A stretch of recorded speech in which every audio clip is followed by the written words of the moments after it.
this afternoon is one very familiar team, is Team Niklas Edin from Sweden, versus one team that you maybe don't know so much about. That's a team from Switzerland, from Adlerboden Club, and that is Team Jungen. And we'll be saying hello to the teams just shortly, but both teams had a strong win this morning. Both of these groups, they played the 9 o'clock draw. And both teams had a really strong win. So Edin won 7-0 against the Swiss team of Jan Hess. And Jungen's team won 7-1 against another Swiss team, Hösli. So both teams having a very bright start to the competition. So hopefully we shall see a nice tight game between these two teams.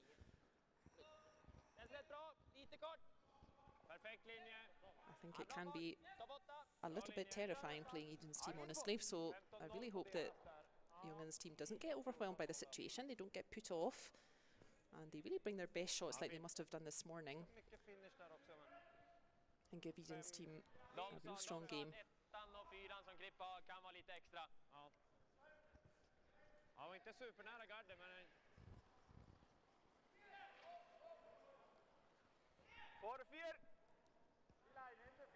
So my name is Retornaz. I'll be hosting us through this afternoon round here. My colleague Brian Gray, he's all tired after guiding us through this morning's game at 9 o'clock. He had the early start, and you maybe joined us for the lunchtime game. So we've had 2 interesting games already today. This morning we watched Team Schwaller against Team Schnider. And as Brian said at the time, that the score was maybe not quite reflective of the game. Schnider's team were not doing an awful lot wrong, but the score was just not quite reflecting that. They weren't quite finding their shots, so that was a win for Schwaller. And at lunchtime, so just about an hour ago actually, we saw the end of a fantastic game between Jaap van Dorp from Netherlands and very local team Dorp De Cruz from the Geneva club, who are just round the corner from us here in Champéry. And this game definitely has the potential to be a nice tight one as well. Bright start as we always expect from Niklas Edin. You're not going to have any favours even in the first end from a team like Edin. They'll be out of the blocks immediately, so really hope that Team Jungen is right on top of their game from the beginning.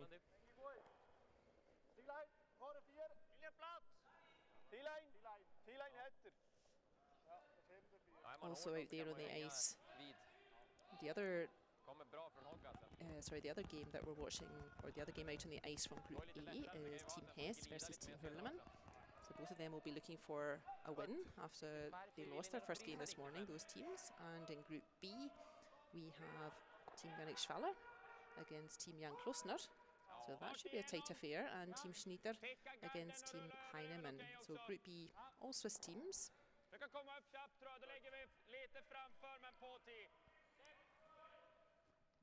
Well, there's a whole lot of strength in depth in Switzerland, so playing a Swiss team, that's never an easy point.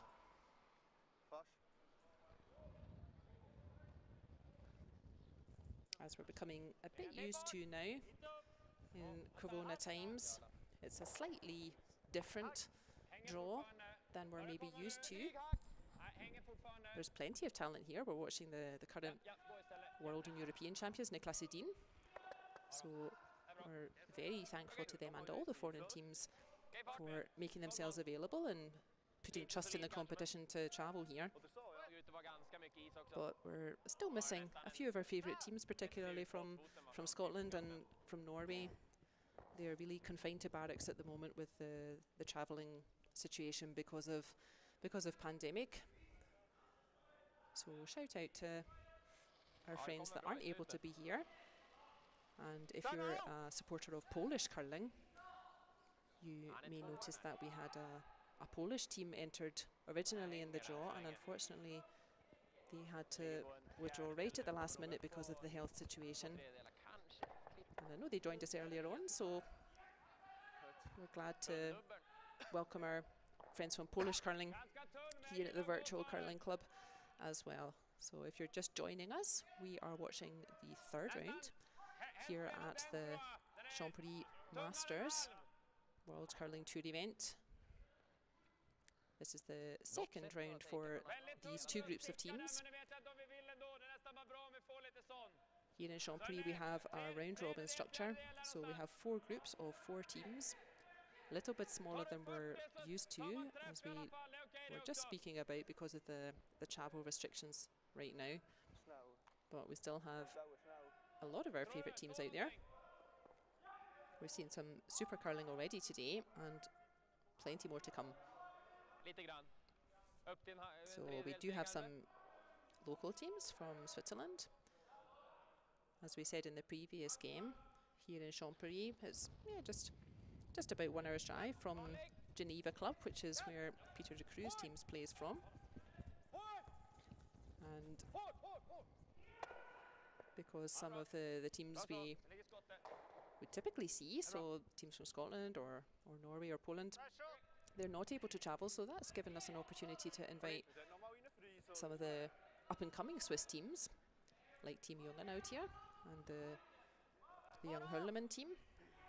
So every cloud has a silver lining, and that gives us the opportunity to see some of the younger teams who are just starting out on their road. And that's always interesting as well, to watch new teams, different countries.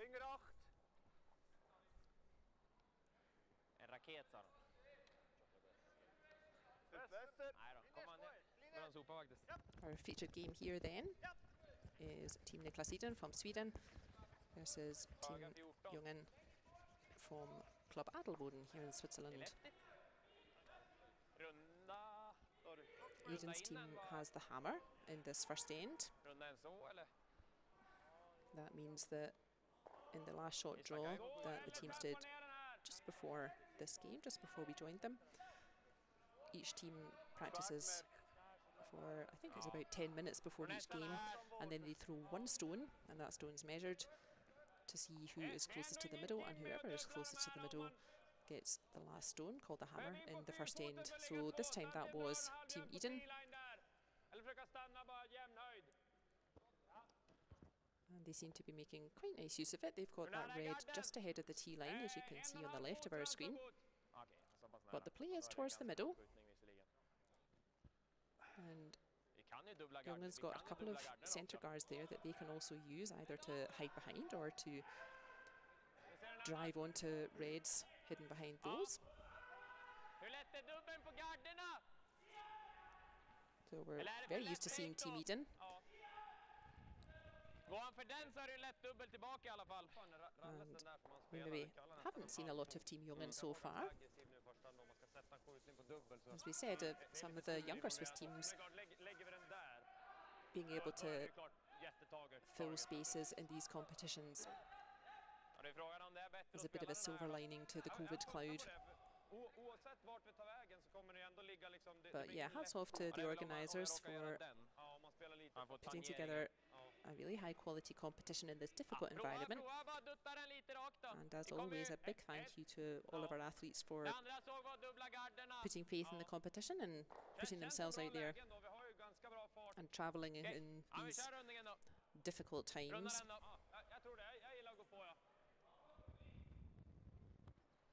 Maybe your club in your home country is not able to start curling yet, or is only able to curl with restrictions, so feel welcome to come join us here in the virtual club room. And it's nice to see Michaela.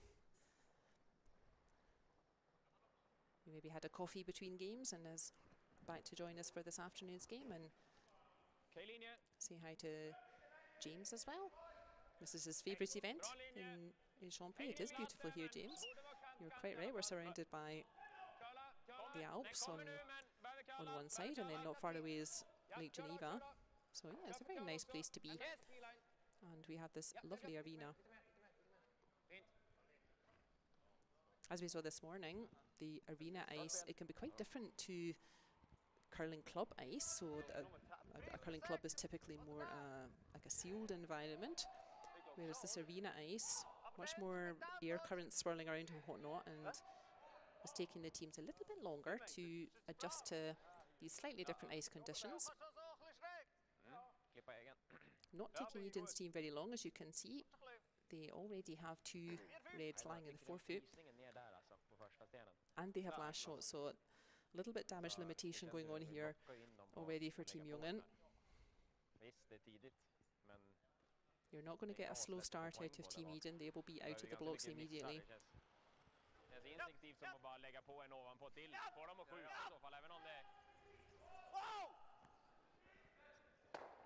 This looks pretty nice. Lovely shot. That's great damage limitation there from Team Jungen. We'll say hello to the teams properly just shortly. That's really tidied things up. Let's have a look from this angle.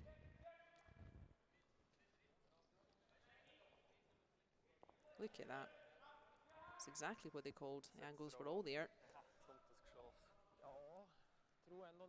Really nice. So Edin's going to have to do something fairly similar. He now needs to open out that forefoot. Edin has last shot in this first end.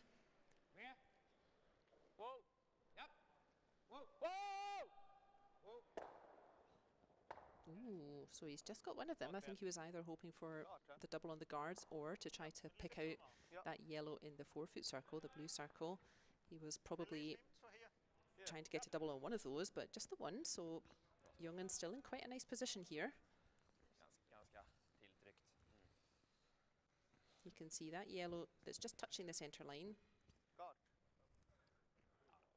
That's really covering the anti-clockwise handle, so now he just wants to cover that gap there, you can see on the clockwise handle, to make sure that yellow's not accessible on this handle either.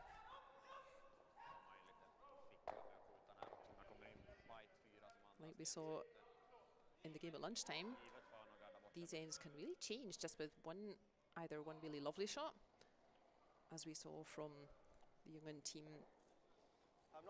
one stone ago, or perhaps with a bit of a miss, the end can really just switch around.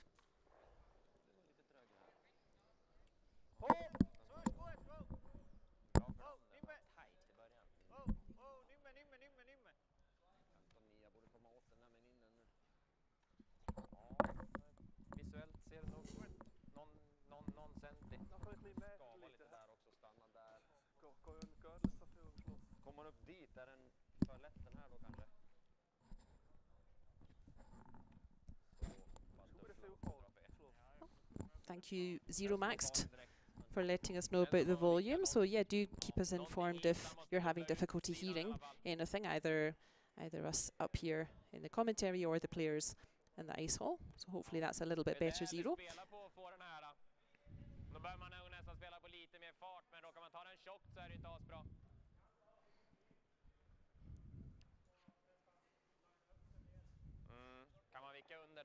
So a nice shot there again from Team Jungen. You can see that really covers most of that shot in the forefoot. It may be overcurled slightly. They wouldn't mind if that shot was a little bit further left as we were looking. But no easy shot here for Edin.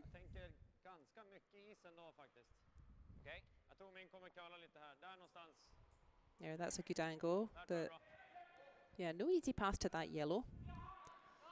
And actually, the yellow behind it, that's lying second shot, so yellow's still lying 2. So I think either Edin's trying to get directly into that yellow with maybe a backline weight or so, or I'm not sure there's much you can use that red next to Oscar Eriksson's brush. I'm not sure you can really use that to do much about the yellow in the forefoot at the moment.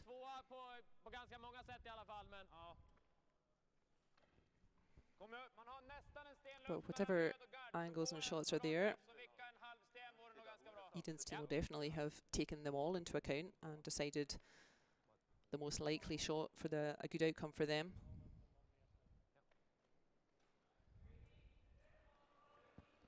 So our first look this afternoon at the familiar style of Niklas Edin. This team, world and European champions.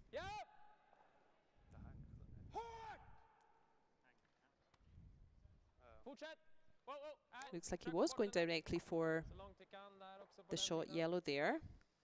But we can see, we saw that in the games earlier on today as well, that quite a lot of the stones are curling more than the teams are expecting. Just these slightly different ice conditions in the arena rather than in a curling hall. And that's a rare mistake from Edin. We don't see many mistakes out of him either. And that shot just over curled on him. It looks like the weight was pretty nice. I think he was just trying to get to the face of that yellow and then set it up for his last shot at this first end. So we have one shot each to come. This is last stone coming from Team Jungen playing yellow, and we have one more shot from Edin playing red. So what does Jungen do here to put a bit of pressure on Niklas Edin? Still lying those two yellow shots after that lovely stone from third player Mark Pfister.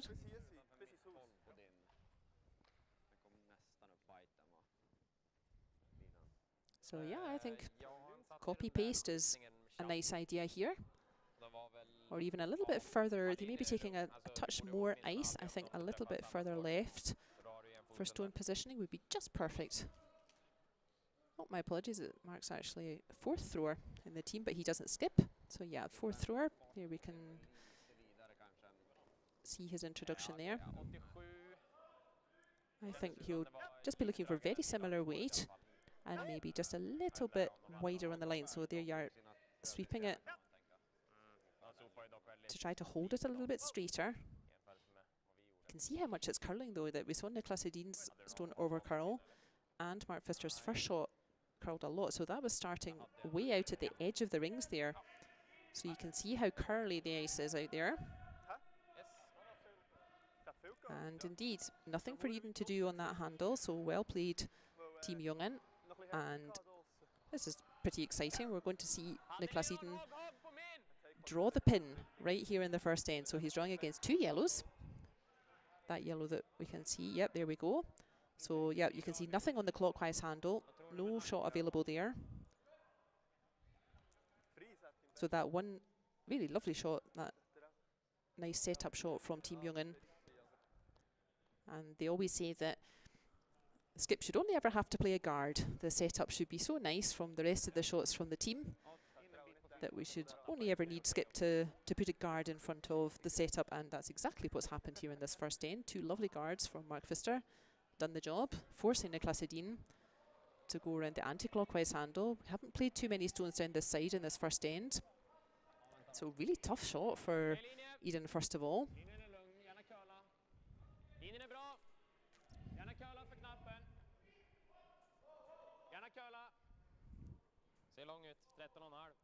They're staying really close to it, but don't want to sweep it. That's a great effort from Edin. I think that's about as good as he could do, honestly. I think to get to the pin was very hard.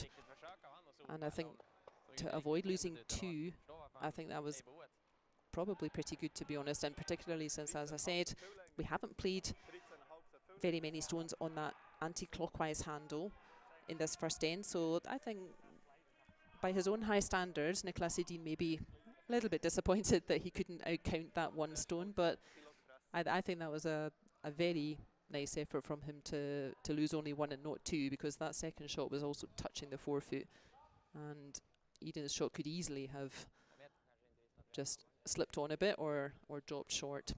So handy start there. So we have a nice photo of both the teams here. Familiar sight of Team Edin on the left, and we have fourth thrower and skip is Niklas Edin. Third thrower is Oskar Eriksson. Second thrower Rasmus Franda, and lead thrower is Christopher Sundgren, and they are on the right side. We have Team Jungen, so let's say hello to them. Fourth thrower is Mark Pfister. Third thrower is Team Jungen. Second thrower and skip is Bjorn Jungen, and lead thrower is Simon Gempler. So a lot of experience in that Jungen team. It's not so experienced altogether, but yeah, plenty of strong throwers in that team. And a very bright start from them, really forcing Edin to a very difficult shot, even just to get -1 from Edin's perspective in that first end. So let's hope they can keep that up. As I said, it can be a little bit intimidating playing Edin's team. So I really hope that Team Jungen, I hope they're not scared to go out there and play their best shots, just like they did in that first end, and really force Team Edin to play their best shots as well.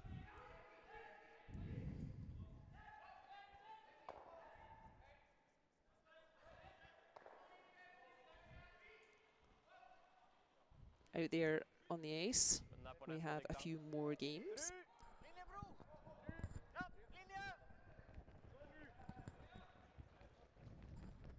On sheet A, we have Team Schwaller against Team Klossner. Sheet B, we have Team Schnider against Team Heinemann. Our featured game here on sheet C is Edin versus Jungen, and on sheet D is Team Hess versus Team Hurleman.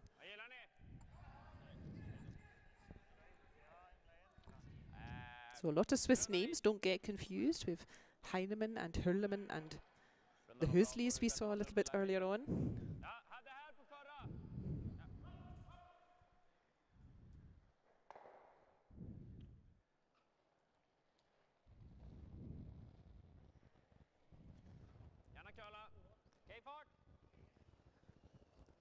Lead shots here in the second end of our featured game. Edin against Björn Jungen.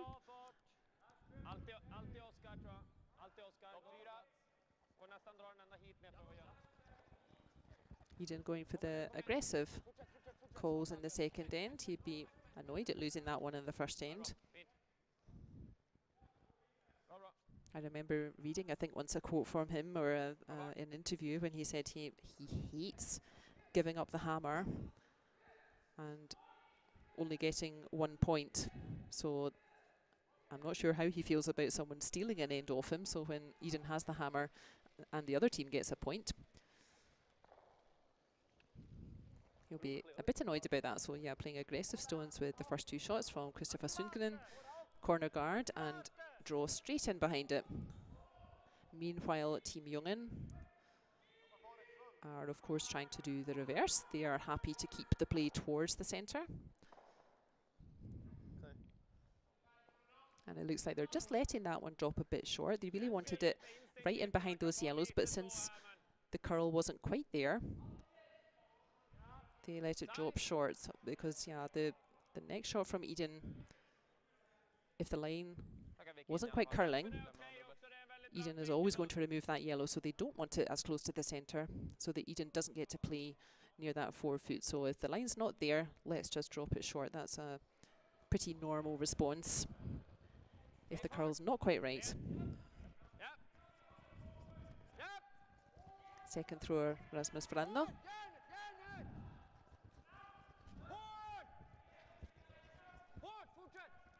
And just that really very controlled, gentle weight. I think that might have been a bit too gentle. They swept that all the way from hand, but it's popped out a little bit too far.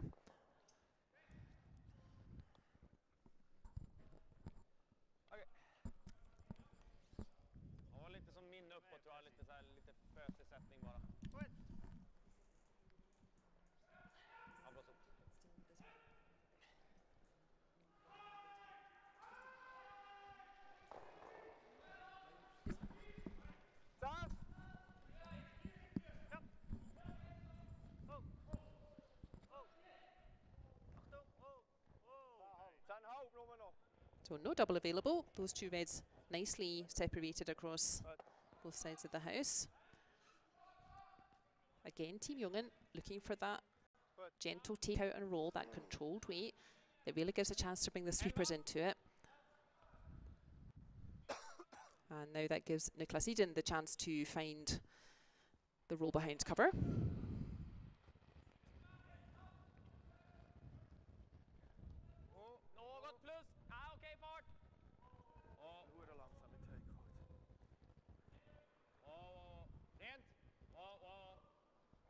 Yeah. Definitely got more close to the centre of that shot than, sorry, the inside of that shot than Jungen did, but it's still open. You can still play exactly the shot that I think that's Tim Jungen is the vice skip that he's indicating. Again, you'll see that really nice controlled, more like hack weight. So that's a stone that would travel just as far as those hacks behind Niklas Edin's feet, so that you can really bring the sweepers into play and really control the line better.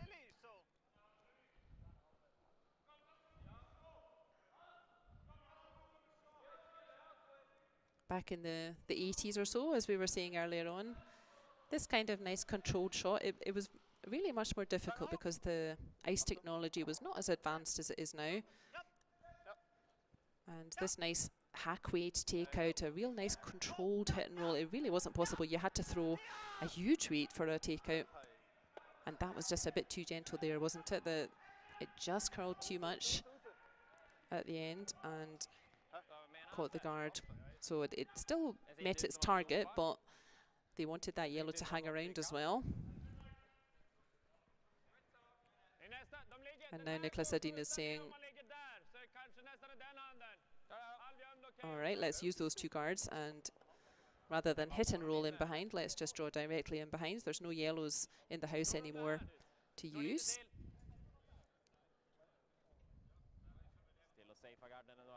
They've got that nice corner guard and a shot in the wing on our left of our screen there. Nicely set up by Kristoffer Sundgren.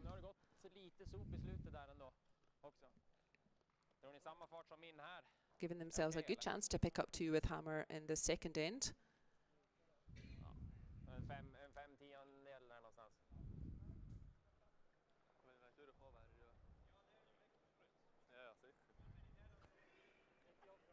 Left-handed throw of Oskar Eriksson.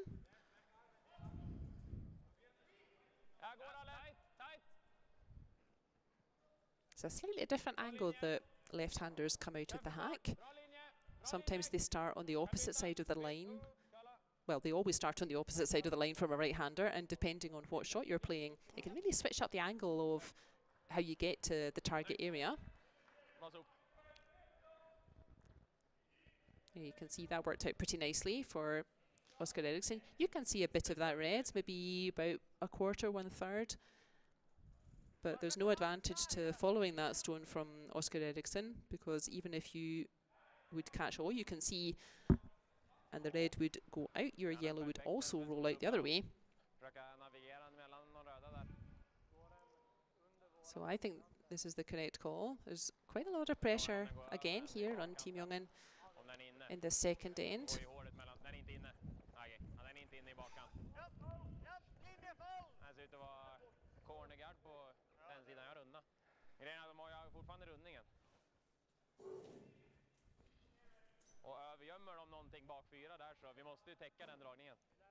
Ooh, but that's not it. Ooh, that's really pulling up short.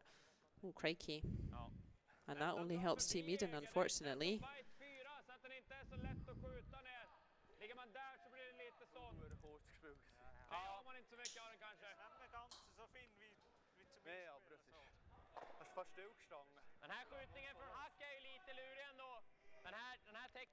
Giving a lot of pressure to fourth row Mark Pfister here. He's going to be facing at least 3 reds at this rate.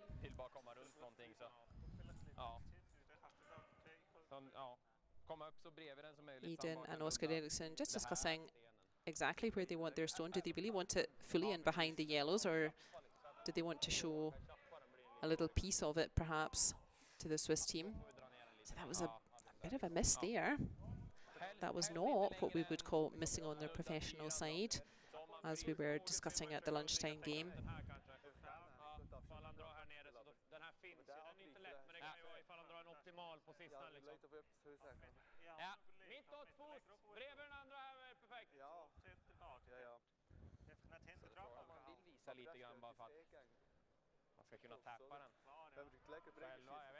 So decision made. They want to pretty much level with that red already close to the forefoot. And I think they were just discussing how far behind the cover they really wanted it to be. There you can see Oskar starting from the opposite hack from a right-hander. And there, this is exactly what I just was meaning, that our right-hander would play the whole shot on the right-hand side of the centre line as we see it, whereas Oscar, he has to cross the centre line. And of course, vice versa for a right-hander coming up the other side of the sheet. So Edin has to take that into account. And that, look, that shot just over curling again. We saw that plenty of times this lunchtime game. The team's not quite getting to grips with how much the stone's curling out there on this stadium ice. And the stone's really curling right at the end there. And several of the teams getting caught out a little bit with that fierce curl right at the end. So a bit of a let-off for Team Jungen. They were about 5 meters short with their first effort there. So Mark Vista does not have as difficult a shot as he might have. So he will breathe a bit of a sigh of relief. And there's plenty of space for him to stick one in behind everything. So doesn't like that first yellow. The players will typically throw the stones in exactly the same order every end. The stones are numbered 1 to 8, and you don't have to throw them 1, 2, 3, 4, etc. up to 8. And oftentimes the teams will actually find a pair of stones themselves, perhaps during practice also, that 2 stones that run very similarly. These stones were used in the World Junior Championships, so they should be pretty active.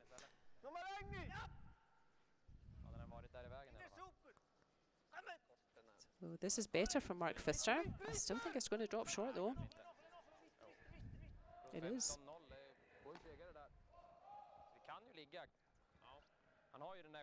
So lovely line. And there is still space to come in behind, but now Niklas Edin is going to have the chance to do that.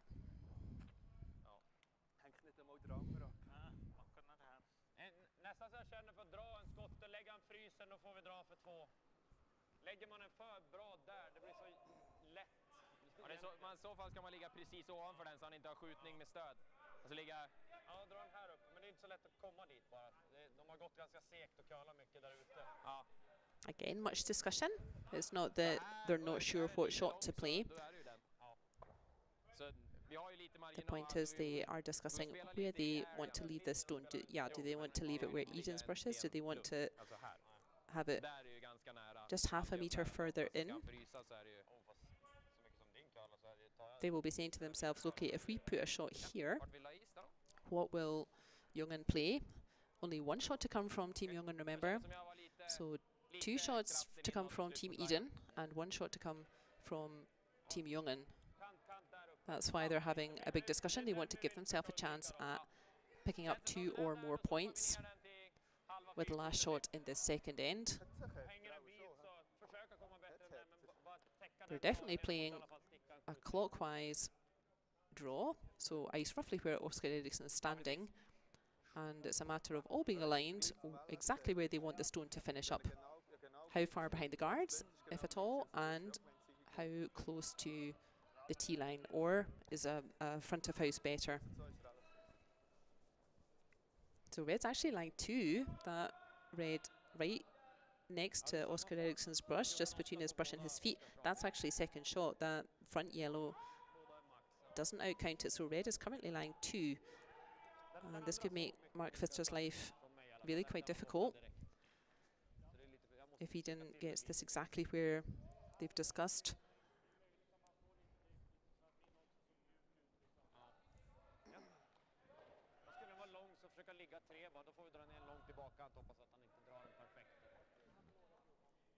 Definitely making up for that difficult end, a couple of difficult shots for Edin in the first end.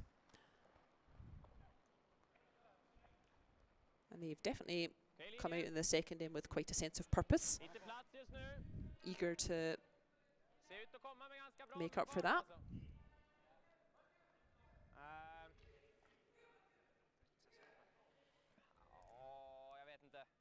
Eller lämna den där så öppen som möjligt, frysa han kanske vi kan blästa den. Bra bedömt. Ja, bra linje. Ja. So there's our angle. Nice weight there from Edin, but you can see that there's a little bit of a Sitzplatz, you would say in German, so a little bit of a seating place. Mark Pfister would like to just drift up to that red again. He doesn't want to remove that red. You can see that red's already behind T-line, so if Mark Pfister can just play exactly T-line, and if he gets to the face of that red, then yellow will be shot. It will have that red locked in behind it, and that will be difficult for Edin to find a shot from there. Mark Pfister had a first effort at this shot. He will know what to adjust in terms of his weight and his line.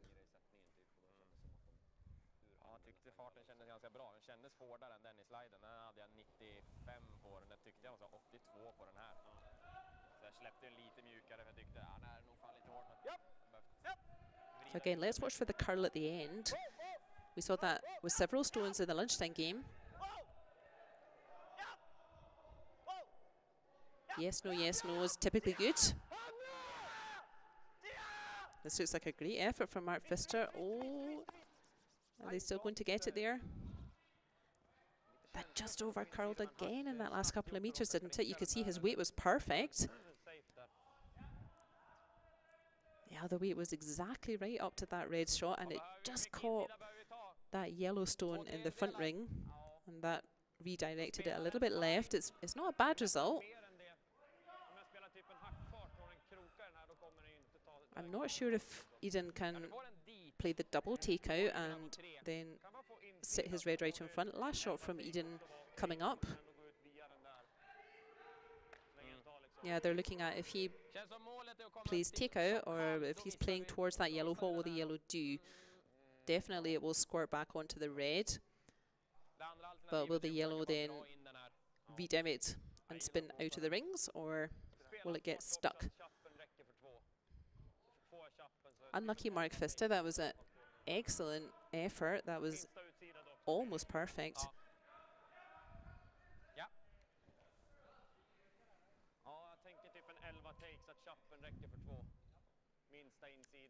Better part of 40 minutes for two ends here in this afternoon game, and that's because almost every stone is still in play.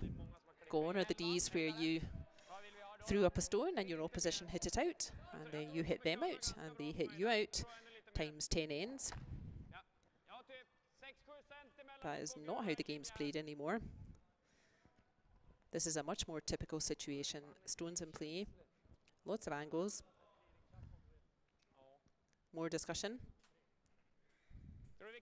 And to that point, Nancy Gerritsen van der Hoop says, are the teams playing on a clock?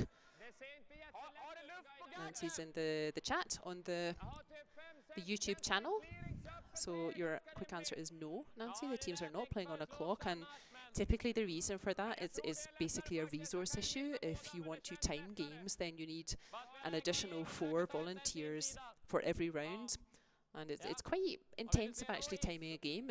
You really need a lot of concentration, and you actually don't even, well, when I've done it once or twice, you're actually hardly even aware of what's going on in the game. So from my perspective, I'm enjoying this game along with everyone else watching, but if you're timing a game, yeah, you don't even really get to watch the game. So it is actually a resource issue, that to find 4 volunteers who are ready and willing to do that for each of the rounds is quite difficult. It just really increases the number of volunteers we would need at the competition.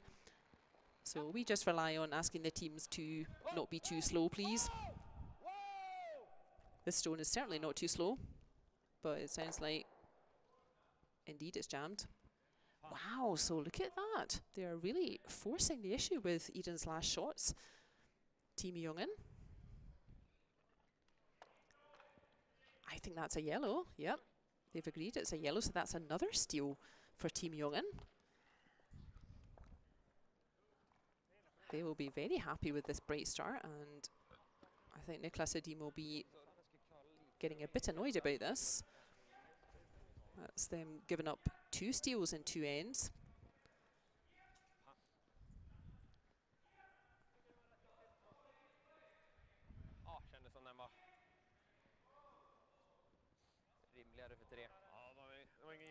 a few little half shots from both teams, to be honest.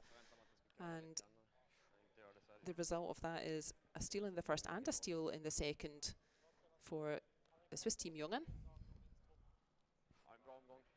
And that's a great start for them. You don't get too many mistakes out of Team Edin. Let's take advantage of that. And lead player Simon Gempler starting us off in this third end of our featured game. So Simon, also very, very experienced. This team's now +2 points, Team Jungen, so they're quite happy to play straight into the house. They don't need to be aggressive right now. They don't need to play a guard out front. In contrast, Edin does want to play a corner guard.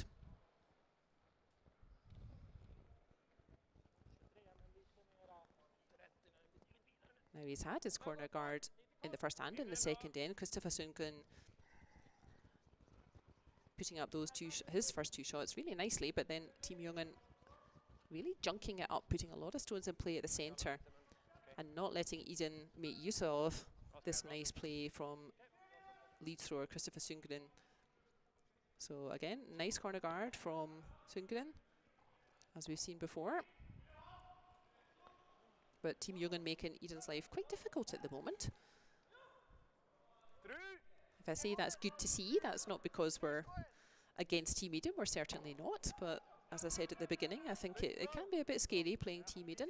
So it's great to see that Team Jungen they don't seem to be put off, they don't seem to be nervous.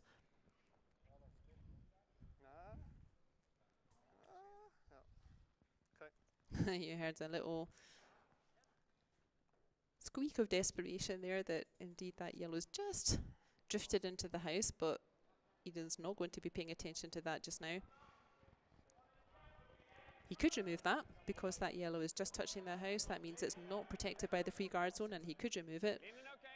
But he's more concerned at the moment with setting up the end from his perspective, and he's going to use that corner guard that Christopher Jungen put up with his first shot. And I think, again, Christopher Jungen is going to put really nice shot in behind the guard. Very nice. Familiar setup there then.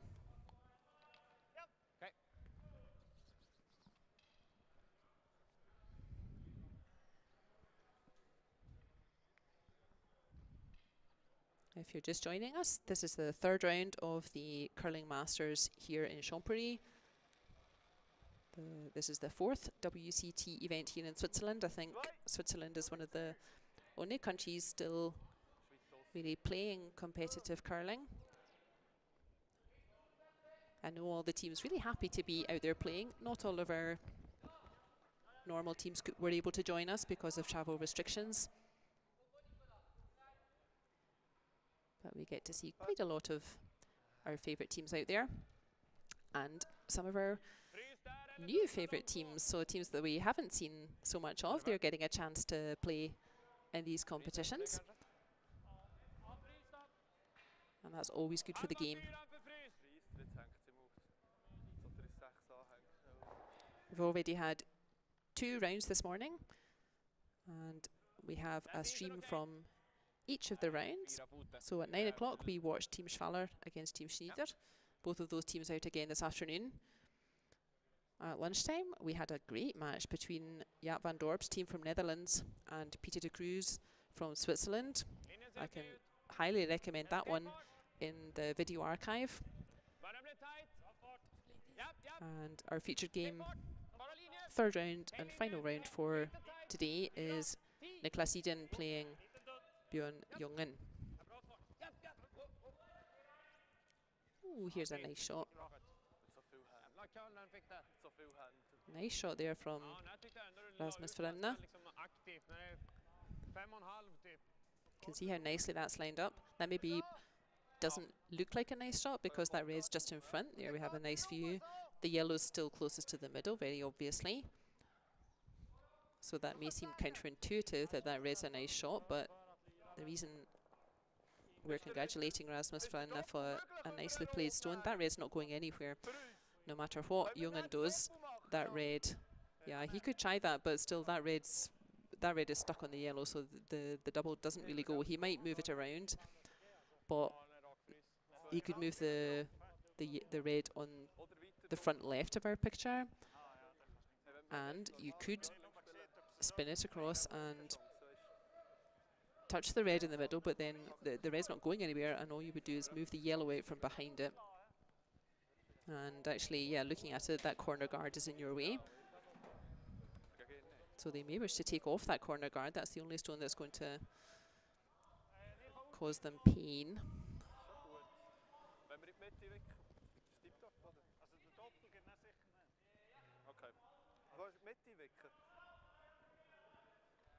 Yeah, that run back's a nice idea.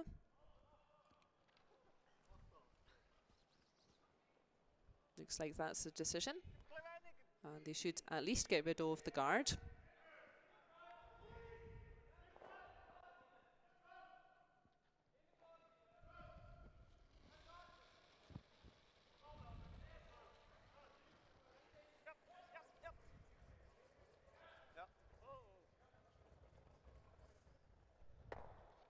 And they do get rid of the guard.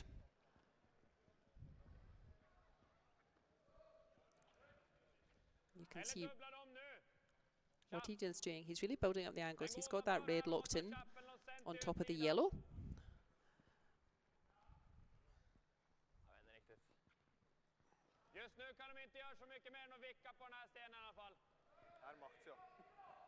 Now he needs to think, does he want another one in, or does he want to now start removing those yellows in front? The yellows are not really helping him.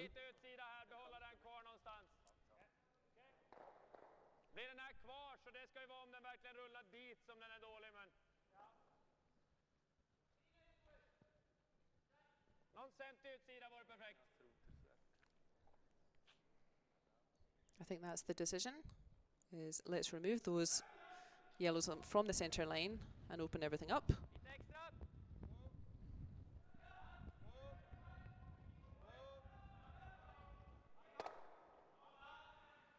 That he does.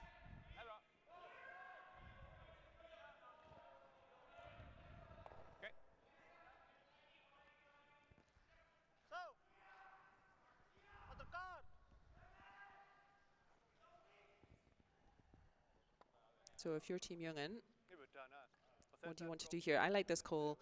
There's two reds in play, and they will be wary of Team Edin's just the breadth of shots in their cabinet. And I like this. There's an easy chance to remove this red. That yellow is locked right in front, so if you just touch that front yellow, the red's going out. And if they play it perfectly, they can get a little roll towards the middle. They're not going to roll towards the middle, but there, yeah, you can see that red's gone, and the yellow hangs around.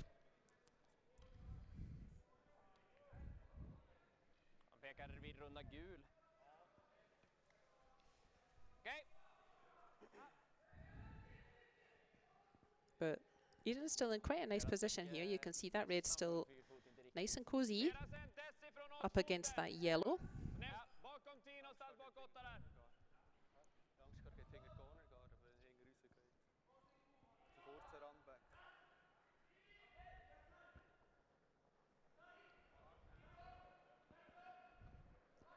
Edin really wants at least a 2 in this third end. They gave up a steal of 1 in the first and then another steal of 1 in the second. So really, at minimum, Edin's team are looking for 2 points in this end.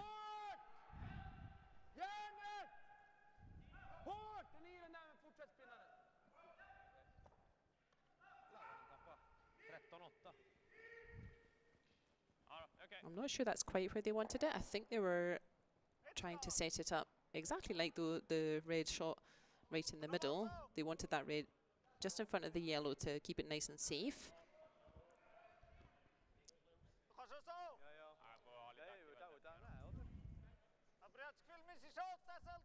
Still some work to do then, Edin's team, to try to get points from this end. But they're starting to build up. There's those 2 reds in the house.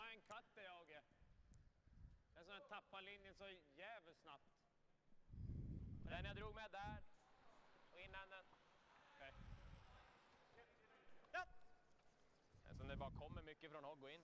Jag tycker inte banan lutar mot bana D. The task is clear for Jungen. They need to get rid of that other red, which they do, and they've got a few yellows hanging around now. So Edin running out of options a little bit for how to build two.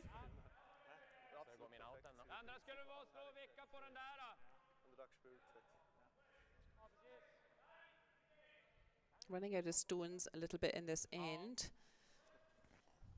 Den är inte så lätt att limma dit, det är inte mycket plats. Har man lite stöd av gul där eller?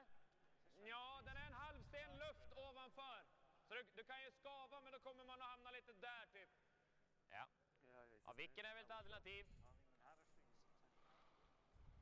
Ja, där mitt i springer jag fort. Kom ner och kolla förresten. Det går ju att vicka så också.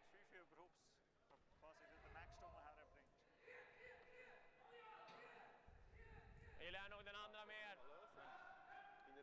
Det är lite risk att han spelar rätt. While the players are discussing, we can see what's going on in the chat. So do feel welcome to join us. Say hi or tell us your thoughts on the game out there. So Curly Nord says Eriksson seems way off today.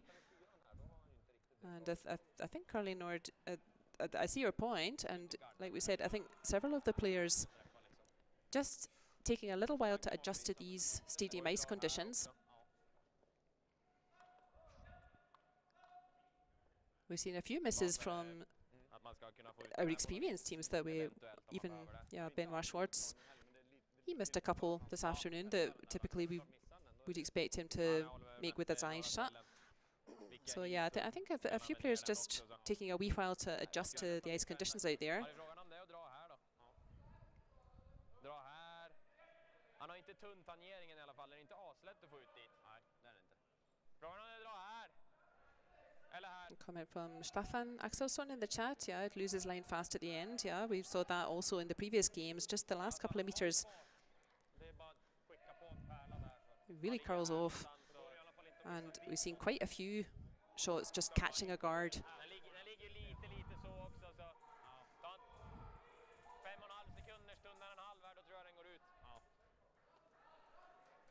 Försöka få in en till.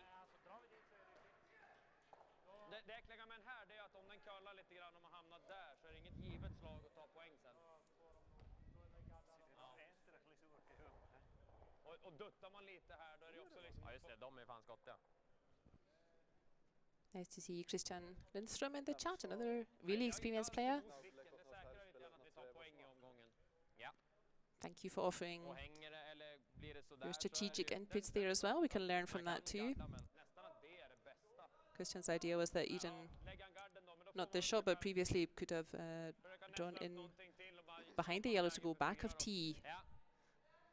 So I think you mean on the left, Christian, as we look at it, and indeed that would have protected a red behind T and then given them the chance to attack that red finally that's been waiting all end safely in its position.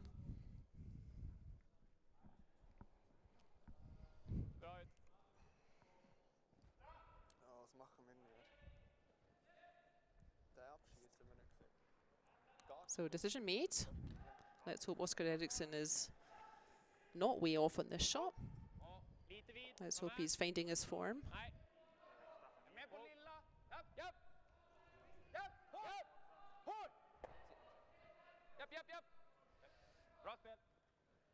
I think that's pretty much where they were talking about.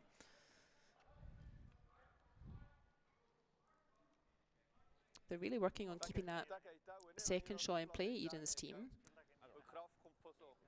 Yeah, there's not much Jungen's team can do about both of these reds.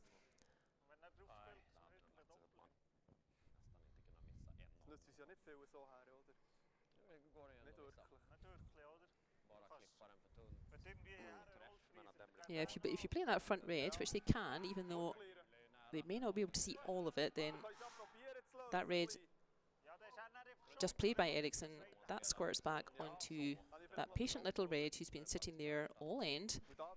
The back yellow backing then disappears.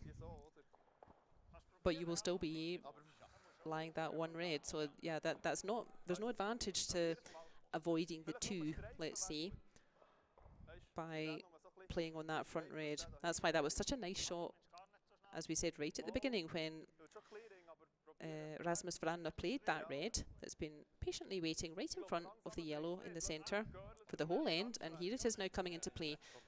That it's really difficult for Jungen to do much about that red, so by all means remove this front red, and then probably important that this yellow hangs around. They will have discussed where to place it,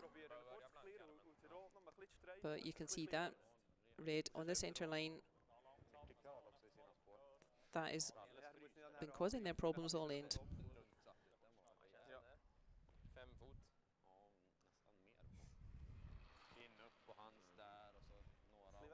Mark Pfister then being asked to remove the second red. Certainly don't want reds building up. Important that this red leaves the house.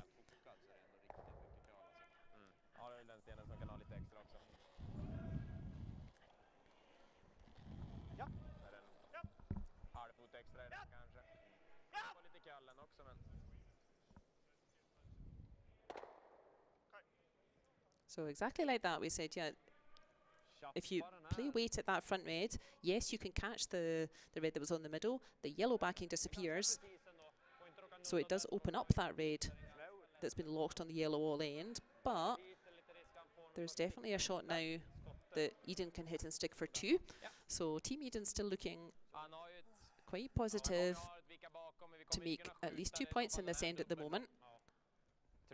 And I'm sure they'll be discussing how they can even maximise that and potentially give themselves a chance at 3.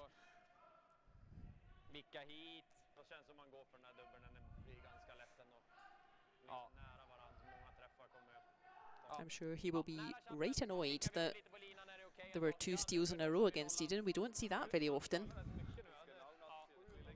They will be keen to make up for that.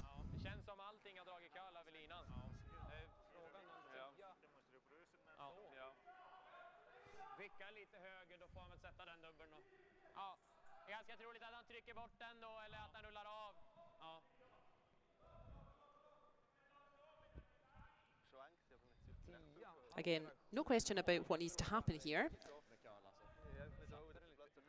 We need to hit and stick for 2, and they will be discussing where to place that second stone, the shooter of Niklas Edin, such that there's no double takeout for Mark Pfister.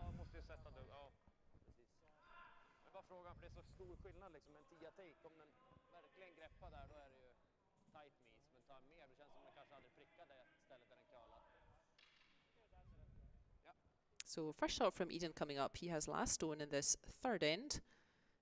You can see 1 stone each to come after this. And let's see where his shooter ends up. A careful weight here, not a huge weight. Important, the stone placement of this shooter. You can see how much that stone's curling.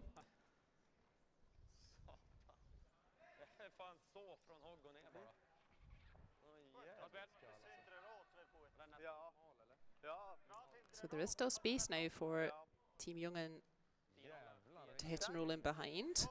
I think that's one option. I think whatever Jungen does though, Edin is now going to have a shot to definitely make 2. Yeah, if they make the hit and roll, as Jungen is pointing to, so remove that red and roll to our left. Edin will have, for him, a relatively straightforward raise takeout, driving the red, touching the middle line. He would drive that back onto the yellow we anticipate being behind it. And, well, that might not be enough for 2. You can see that that yellow on the front ring, that might then come into play. But first things first, he needs to definitely remove this red, otherwise he's going to be looking at a score of 3.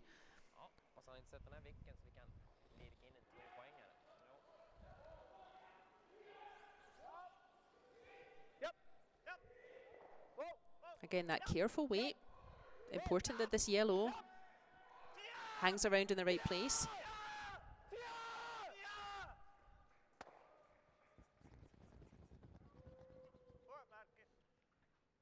think that's about as much as he could have done. That's about as far away from the red as that yellow could end up without popping out the other side. So yeah, a couple of options here. I'm not sure that red onto yellow would bring 2 shots. I think then your front red might not be beating the yellow, so he may just be going for the straight double on the yellows.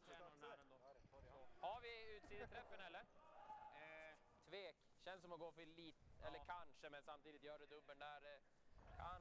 Kanske att vi kan stanna kvar. Ja, gränsfall. Men jag spelar det är kortare väg ut så i alla fall. Ja, för jag spelar på den inre där. Borde inte curla... Jag tror ganska likt som den. Ganska likt, ja. Niklas Edin really experienced at these shots. I would fancy him making this all day. But nevertheless, as we said, I think Jungen did about as much as they could have done, Team Jungen there. Nice shots from Mark Pfister, nice throws. I think they've done about as much as they could have to put some pressure on Edin. They're really asking Edin to bring his best shots at the moment. So there's a big weight now, going for the double.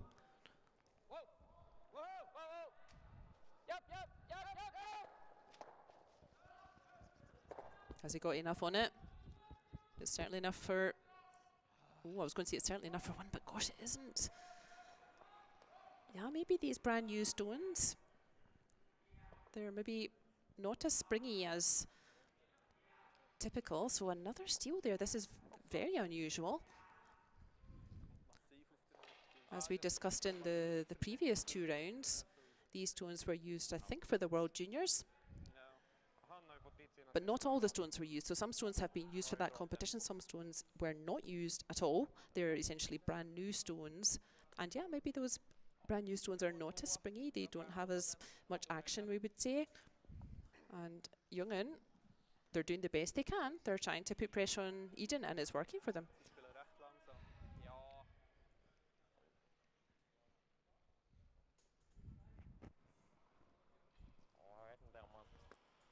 Jungen will be delighted with this start. They surely won't be taking it for granted. +3 against Team Edin. We're not hitting for home yet. Edin's team are well capable of getting a big 3 back in one end. But yeah, this is really positive to see from Team Jungen. They're playing nice shots. They're doing their best to give Edin pressure. And Edin not quite finding his line today. As we said, several of the teams out there just taking a little bit of time to adjust to the arena conditions.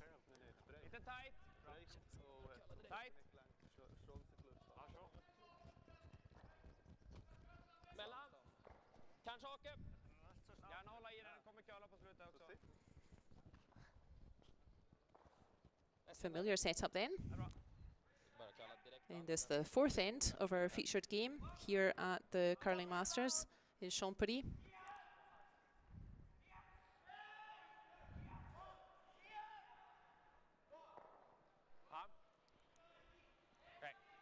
Stefan Axelsson says it's great to see a close game. Team Jungen making Edin work. They surely are.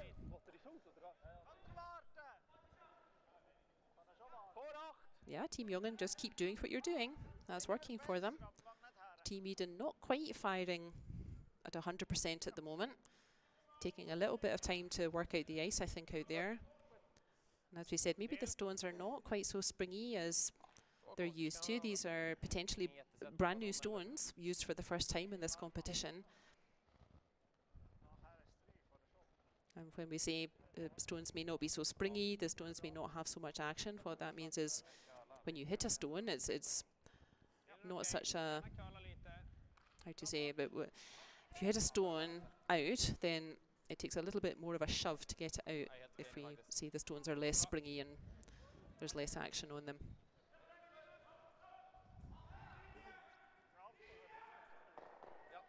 So pretty typical. 4-foot draw, a front house draw, and now we'll be going for a centre guard for Team Jungen. And again, let's leave Niklas Edin to make the hard shots. Let's leave him to make the decisions.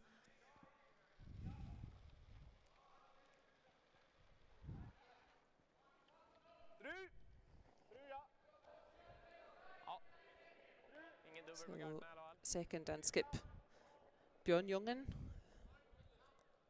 His first shot here in the fourth end.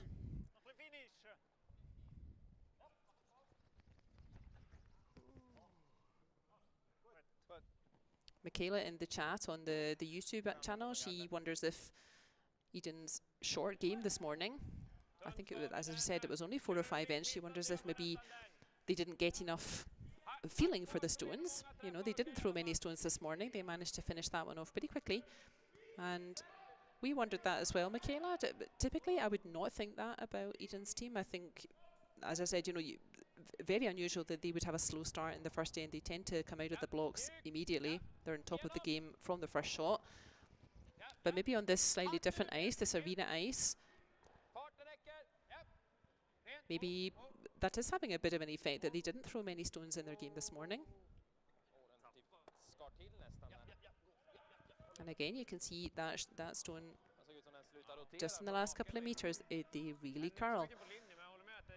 So they were going for the face of that yellow, and it just touched that front yellow instead, but they got quite a nice redirection behind the corner guard.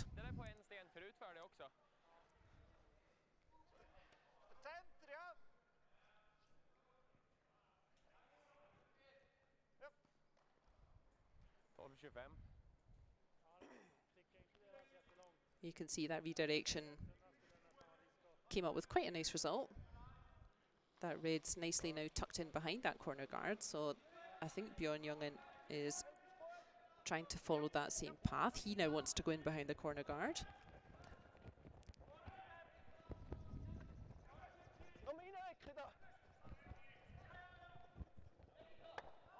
And that stone's over curled as well, but I think that must have been a little bit tight away. That was curling out of hand, and that was not really close to getting around the guard. Second chance then for Team Edin to get to the face of that yellow. The guards have rearranged a bit, so now they're coming the other way.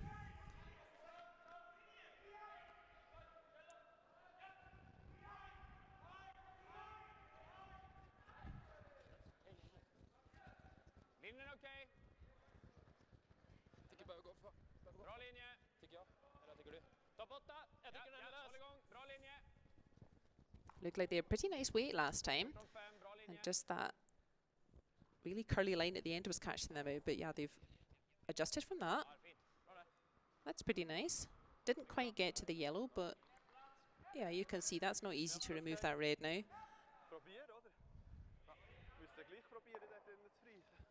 Bjorn Jungen indicating the order of the stones. So yellow is lying first shot, then red, then yellow.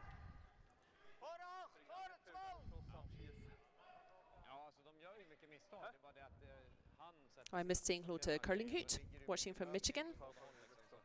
Thanks for joining us, Curling Hoot. Do feel welcome to say hi. Give us your thoughts on this game.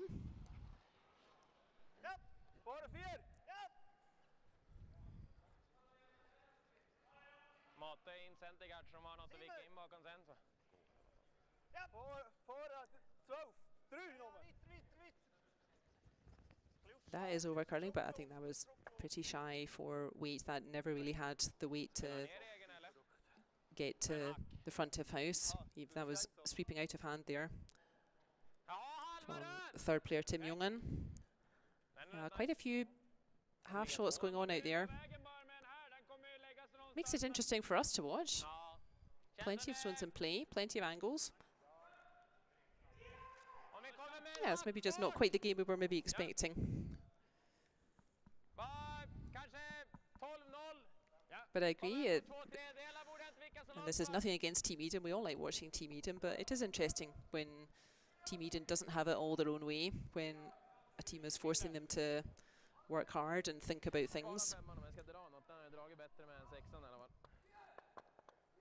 Because we hold them to a high standard, you know, for me, Edin's team is the best in the world since, you know, several years. I feel like they've really moved the game on. And yeah, it's unusual for us. It's a rarity for us watching them not being so much in control of a game and really having to work themselves out of the deficit, actually. They're a very good front-running team. As soon as they're ahead, it can be very difficult to score against them, to pick up more than a single point here and there. So this is the way to do it, is to just piece by piece chip away at them. Again, that stone curling right at the end, catching the guard, as we've seen plenty of stones from all different teams, not just from Edin's team. All the teams really struggling with that biting curl at the end, that last couple of meters.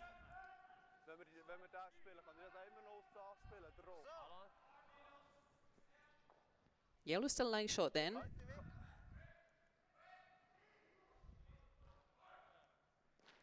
Edin with last stone again in this fourth end.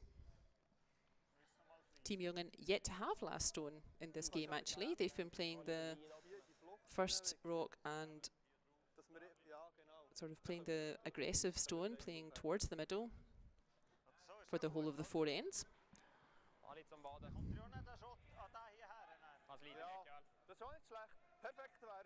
From this angle, yeah, I'm not sure there's an advantage necessarily to the hit and roll off that open red. Indeed, I think as Mark Pfister was indicating, then Eriksson or Edin will be able to play red onto yellow, but let's see. Maybe having two yellows in that forefoot, that maybe makes that shot a little bit harder.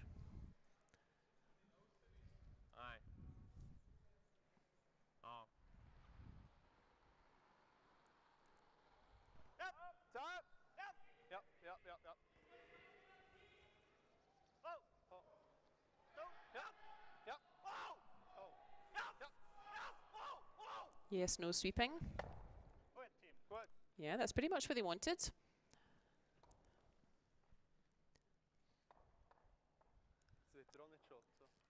Let's see if Edin is able to use that red then. You can see that red that he's just indicating with his brush. Let's see if he now is able to use it. So you can see removing that wider red and getting just a nice little roll into the forefoot. Lovely. And let's see now if Edin can drive that red back onto the yellows. He can't see all of it, so it's not so straightforward.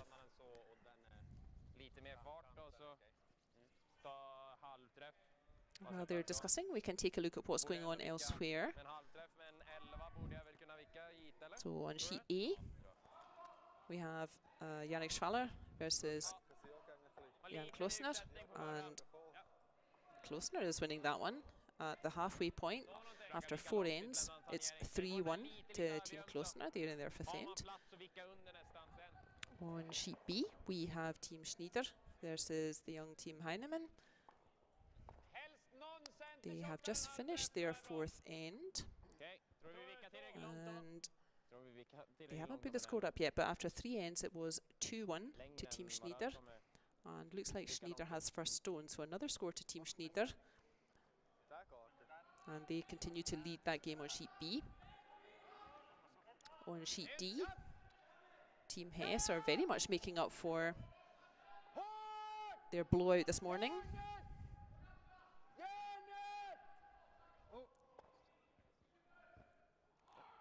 Again, unfortunately, Oscar Eriksson just catching that guard.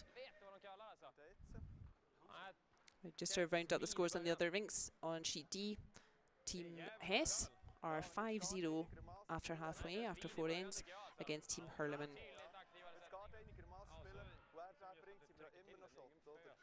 So our featured game, we're still in the fourth end. A lot of stones in play, so much discussion.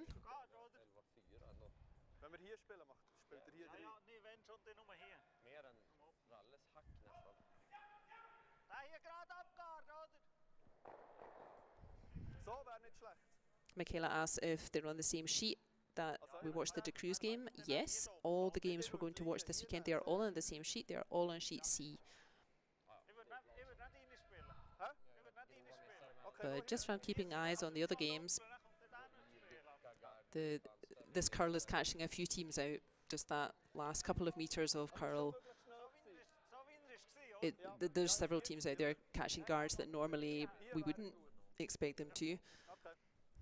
So it's not just sheet C causing the team some problems. Arena ice is a bit different. There's different air currents, different ice conditions.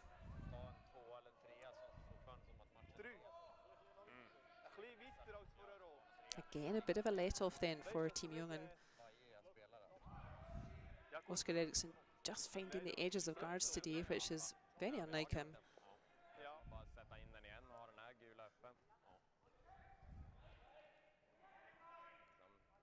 You don't get many opportunities to put some pressure on Team Edin.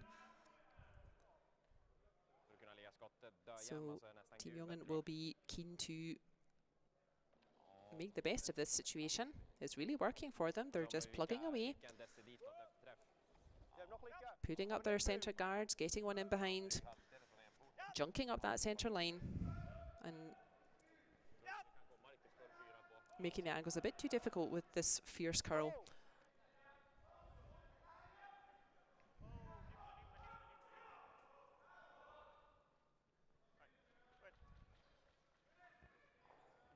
I think, and that one also over curled, so there was no guard for it to catch. This was supposed to be a guard. It is a guard, but you can see that one also has over curled, and now we can see almost all of that red.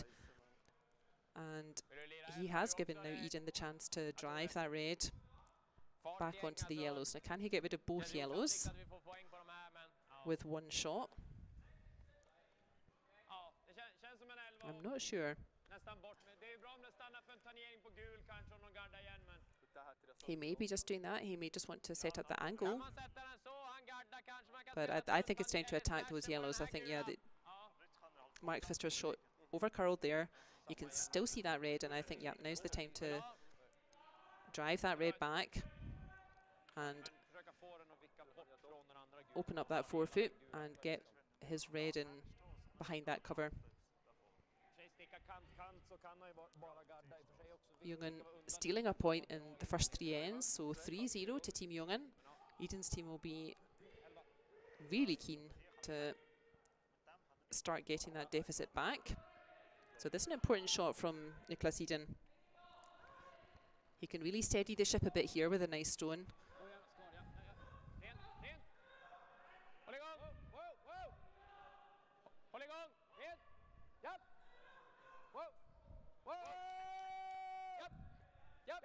That's certainly around the guards. Yeah, that's a nice shot from Edin. You can see that yellow on the left, as we see it, that's still shot. Team Jungen, well, from our angle, that's still shot, but that red is really nicely in now, is really nicely covered. I don't think Edin could have done much more with that shot. I wondered if there was a shot to move both yellows. I don't think there was, but yeah, you can see that red is super safe in behind all that cover out front.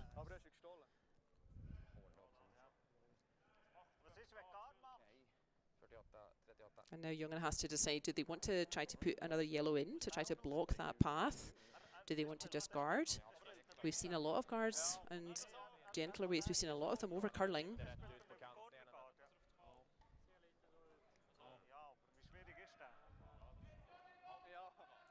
Team Jungen will also surely be aware that folks are having they're finding it difficult to play the line of a T-weight, the line of a draw accurately. I think the teams and the athletes, they've got correct weight, but they're struggling a little bit to find the right line.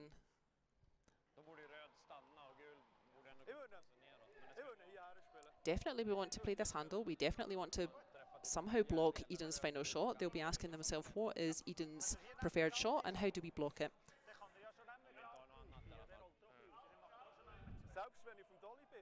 Oh, Curling Nord feels like he's jinxing Oscar Eriksson, who's having a bit of a fight with his game out there. I think absolutely, yeah, we all know that Oscar's a highly talented player. I don't know Oscar, so I don't know if his confidence will be affected by a couple of misses today. That's important as well if you're used to playing at the level he is, and if you're having a bit of a tough game out there, it's important that your confidence doesn't drop too low.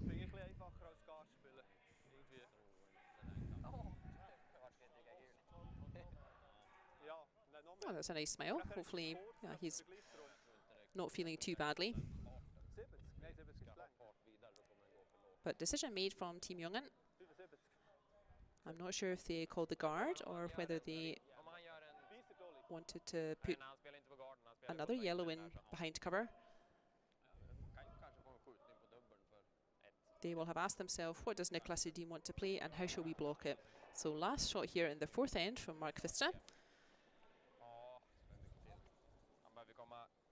He's been getting better and better in this game, Mark Vista. He's managing to put the pressure on Niklas Edin. He's got misses from him. Look at this curl.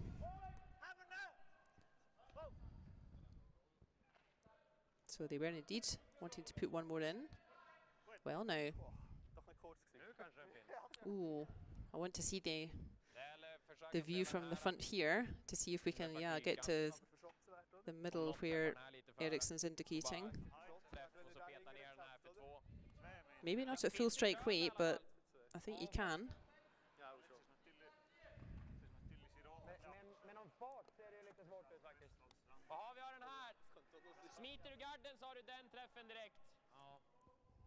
Yellow line 2. That red that Edin played with his first shot, very safe. We can see that just on Edin's left side there. But yellow line 2 shots there in the 4-foot, and it's possible, I think, to get to that yellow just thrown that's nestled right in between the two. But it's not easy. You can't throw a big weight at it. You've got to curl around that guard.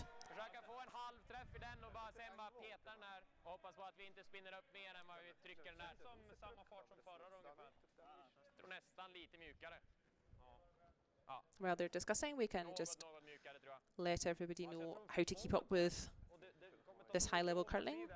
Thank you for joining us today on the WCT TV YouTube channel. You can also keep up to date on the ever-evolving and ever-improving WCT website, which is worldcurlingtour.org. Even since the beginning of the season, there's been a lot of improvements.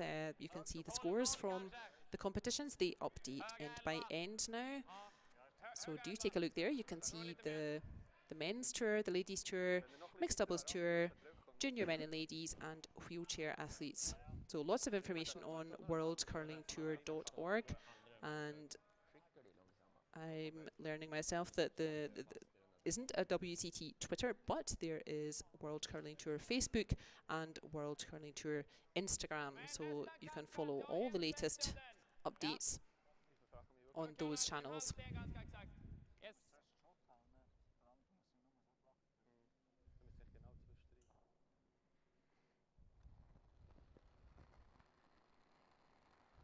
Last stone then at the fourth end for Niklas Edin.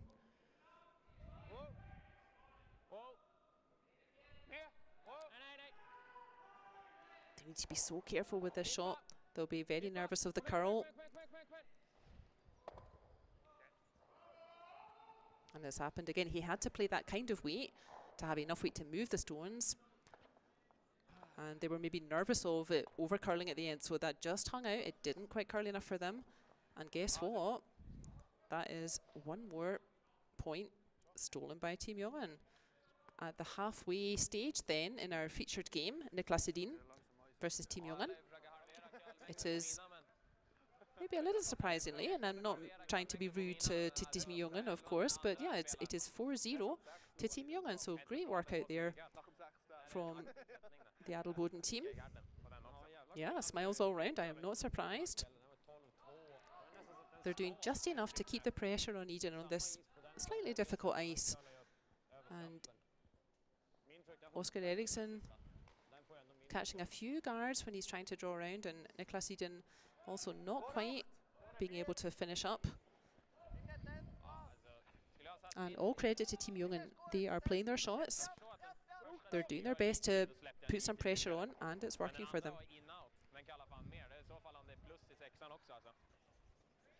I imagine we will see a fifth setup like we've been seeing in the previous 4 ends. Team Jungen have had the first throw every single end this game.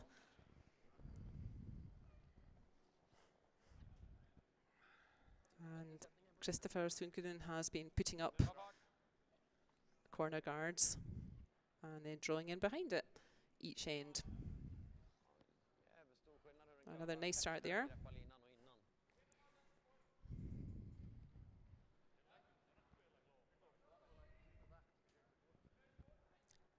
I feel Edin's team play quite a different style than, say, a Peter De Cruz's team. I think Edin's team can really just open the taps and really blow some teams away, like what happened this morning. Whereas, say, a Peter De Cruz's team, they have their way of playing. They're not necessarily the big hitting team that Edin's team are. They have their way of playing, a little bit more aggressive, more stones in play. It maybe just takes them a little bit longer to win a game. And Edin's team maybe not used to being in it, certainly not used to being in this situation where they're 4 points behind. As we said before, there will be Team Jungen rather will be very respectful of the talent of Edin's team. This team are the current European and World Champions. Jungen's team, as we all are, will be very well aware of that, very respectful of that. They can easily get 4 points back in a winner. But these tactics are really working for Team Jungen. They're sticking to their guns and, yep, just putting shots in the centre, putting something in the forefoot, keeping stones in play.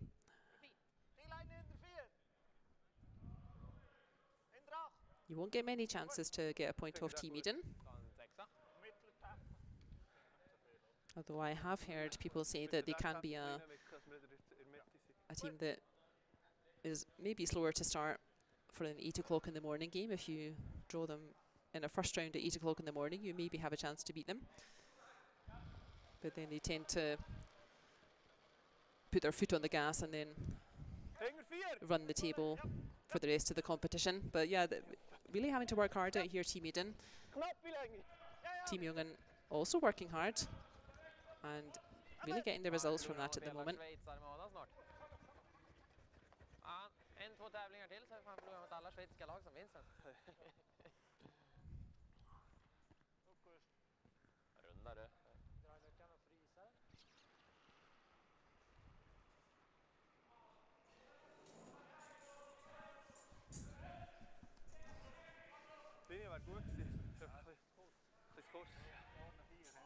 So certainly tactically, Niklas Edin, he will know exactly what he needs to do.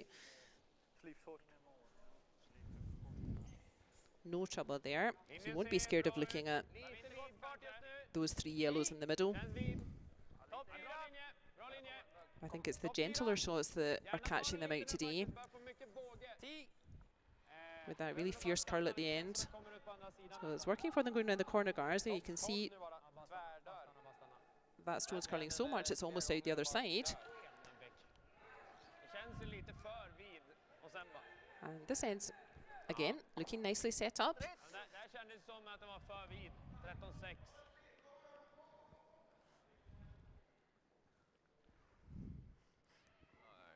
I think if Niklas Edin has the chance to just start removing some yellows, if he's already got a couple of reds in play, I think they would be delighted. That's maybe more the typical way a Niklas Edin game goes. They start building up points and then hit for home. They're a big hitting team.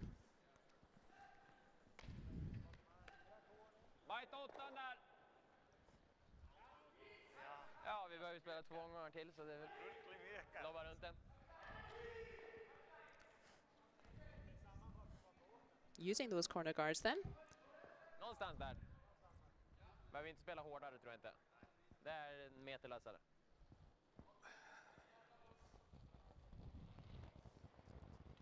So Rasmus Plana also having a pretty strong game out there. I'm certainly not meaning to pick on anyone. It's tough going. But Plana's played a couple of nice shots in behind guards already. And he's done it again, so nicely set up there. This is looking a bit more positive. And maybe a nice big triple takeout for Oskar Eriksson will steady the ship for him. He may relish a chance to just throw a screamer.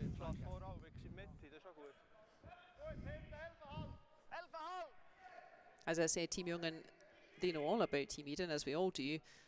They know that Edin's team are well capable of getting all 4 points back in a winner if Jungen's team takes their foot off the gas, even for one shot. So there's still plenty of pressure on Team Jungen out here.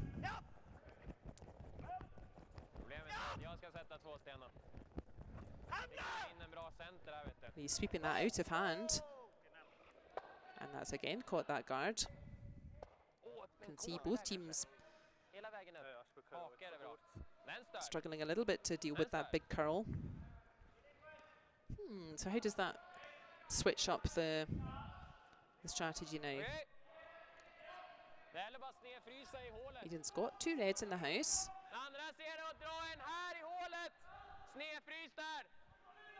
He won't be too worried that they're not both lying short at the moment. You can see that red in the 8 foot on the right of our screen. That's the shot. Then next is the yellow. And third shot, I think, is the red. Yeah, that second shot, I think, right next to Edin's broom. He will be thinking about, how do I get reds into play without making them vulnerable? He doesn't want to give Jungen the chance to make double takeout or start removing stones. So this is a lovely call. Really aggressive, put one round everything. Not such a big space behind there. So good courage, Oskar Eriksson. Let's steady the ship, get a really nice aggressive shot in here. As I said, I don't know Oskar, so I hope his confidence isn't being affected by having a bit of a fight with his game today. A nice shot here would steady the ship a bit. That's an interesting question from Curling Nord in the chat, asking if we think this ice requires a different strategy. But yeah, this is an unusual performance from Team Edin. And lovely shot there. Look at that from Oskar Eriksson. So if his confidence was affected, then that should certainly help matters. That's a great shot from him. That's exactly what they wanted. So that shot is super safe behind those 2 yellows. You could get to the edge of it. Here we are, they're sweeping it right round. And look, it's miles away from the guards. And then look how much this is going to curl just in the last couple of meters. This is what's been catching teams out all day. And that's a great shot, Oskar Eriksson, well deserved. He really had to fight for finding that nice line. So I'm not sure, to your point, Curling Nord, I'm not sure if it requires a different strategy exactly. More maybe just, well, I'm not sure it requires a different strategy. I think Jungen, they played exactly the right strategy, and that ends up with stones in play. So Jungen started with the first shot, started playing, the shots in the middle, and you're right, typically we would expect Team Edin and all the top teams to not be catching the guards as much as they are, and all the teams are catching guards out there, and I think that's really just affecting it. I don't think a different strategy is needed. I think maybe just adjusting to this stadium ice.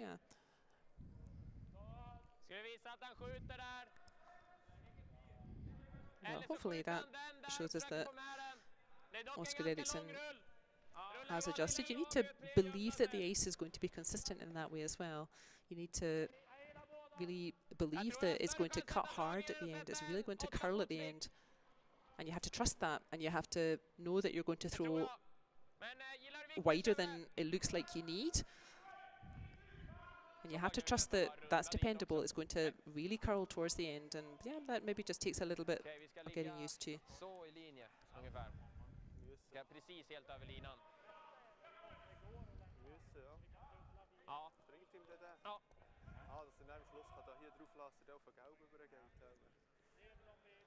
But strategically, I think it's pretty similar. So yeah, you would still be trying to, you know, corner free stones to protect them, get to the face of the stone to protect it, and then spring it out later. I think this curl is just very difficult out there.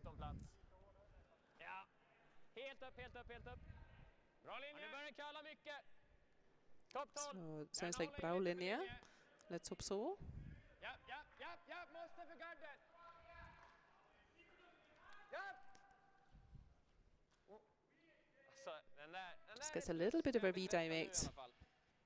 Just feathers that front guard, but that's still ended up very much where they wanted. A little bit further towards the center, but yeah, that's found a pretty nice spot, I think. This is looking a bit happier now then for Sweden. And yeah, I'm certainly not trying to pile in on poor old Oscar Eriksson, but you can see the difference. Yeah, that was two nicely played shots, and Mark Pfister's life not so easy anymore. So that's not so much a criticism or a reflection on Eriksson. I guess that's more a reflection on third stones. You know, that if third stones set up the end nicely, your skip has to maybe just throw a guard, or maybe just cover a stone already in the house. But if third is not quite setting up the end, then skip ends up with some really quite difficult shots.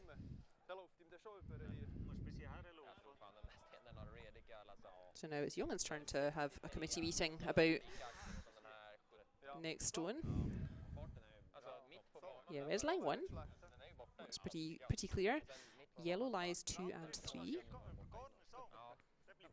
But there are another couple of reds hanging around.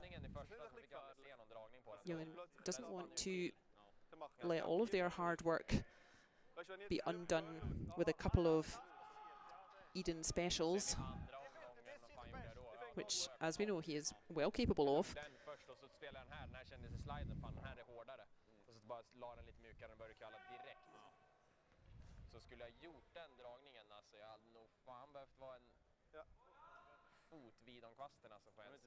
I'm not quite sure what the result of that discussion was.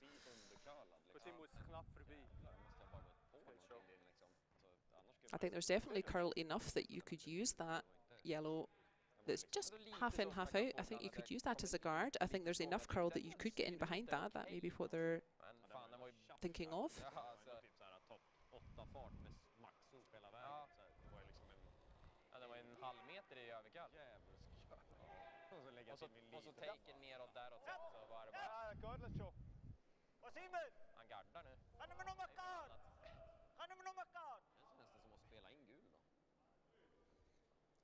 And that's just taken off again. Look at the huge curl at the end there.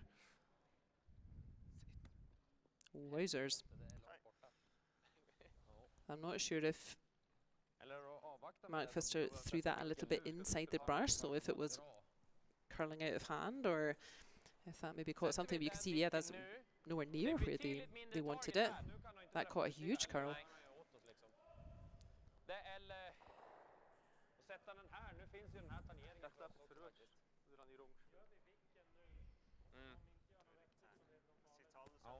Alltså bara vicka hit. Det andra, jag tänker att det spelar den här redan nu. Då ligger den här helgömd. Den kommer alltid bara knorra fast. Då får jag hoppas på att han inte, att han lämnar en dubbel eller missar boet. Ja. Missar han boet så kan vi, ja, då är vi chapp vid 4. 3 är vi ju dock också ganska, alltså det blir lite... Edin's team then discussing som isen är nu så är det inte omöjligt att stjäla en etta i nästa omgång om vi how to give themselves a chance to pick up at least 2 and hopefully more.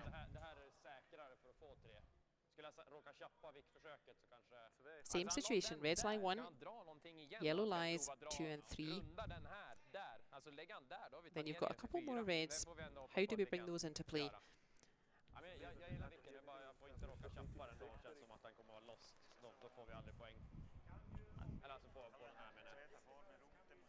So they're really checking out how they can particularly that red that's just under Eriksson's brush. How can they bring that one into play? I don't think we'll see the wide red, the one on the right of our screen. I'm not sure if that is possible to bring into play, but you never know. I'm wondering if the angle is there. If you hit that yellow half in, half out, the one that's right at the front, onto the red, then the yellow on the right of the red, that squirts out the gap, and maybe that yellow, the one just, yep, right in front of Edin's brush, exactly, yeah, and maybe that then spins out the other way, and maybe you can bring both reds into play.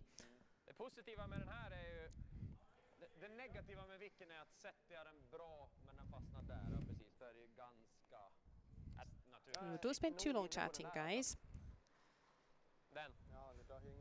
Especially with this tricky ice, you don't want to leave the ice for, you know, a couple of minutes or so and give the ice a chance to kind of get a bit cooler or get a bit frosty again without stones running over it for a couple of minutes. So, yeah. You also don't want to break the rhythm of your game too much. I very much believe in trying to make a decision as quickly as possible. I understand why they're taking time here, but I think it can disrupt your rhythm a little bit if you take a really long time to discuss. Alrighty, so looks like they're going for the open yellow first of all. Maybe leaving that angled shot on the front yellow, maybe leaving that for a last stone. I think this is definitely the easiest way of building up the end, of building up multiple points. You can see plenty of room to hit and roll that yellow. Sorry, to hit and roll from that yellow in behind cover.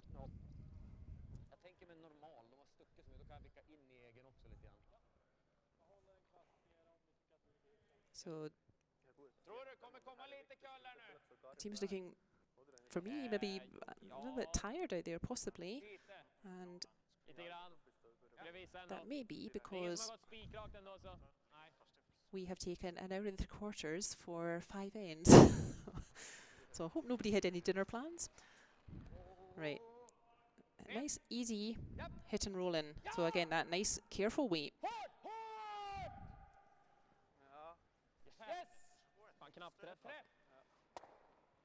But again, that's curled too much. He's not caught enough of the stone, and he's going to roll all the way out. He may now have to rely on that, the big shot on the front yellow. Couple of choices here then for Jungen.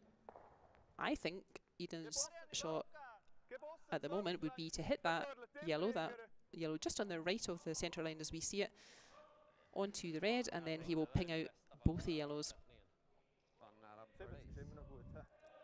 And Jungen's choice is either to draw one in behind everything, and that looks like that's the call, or he could just put a guard in front of that front yellow as well. So they seem to take up a little bit more ice, so I don't know if that means they're now going for the guard or whether they are just, again, really trusting that we know this curls like a beast at the end and just giving ourselves space to do that. Look, that started way out to the edge of the rings, and he's got it. Look at that for a shot. Bravo, sir. Bravo, Mark Pfister. And you can see how much that curled. The brush started right at the edge of the rings there. And that curled about 2 meters, so that's a huge curl, but nice stuff there from Team Jungen, really trusting that they know it's going to curl like a beastie at the end. Here it goes, here it goes. And look at that, buried in behind. Great shot from Mark Pfister. Again, relatively simple shot from Pfister's perspective. A straight draw. And look at the pressure he's now put on Niklas Edin.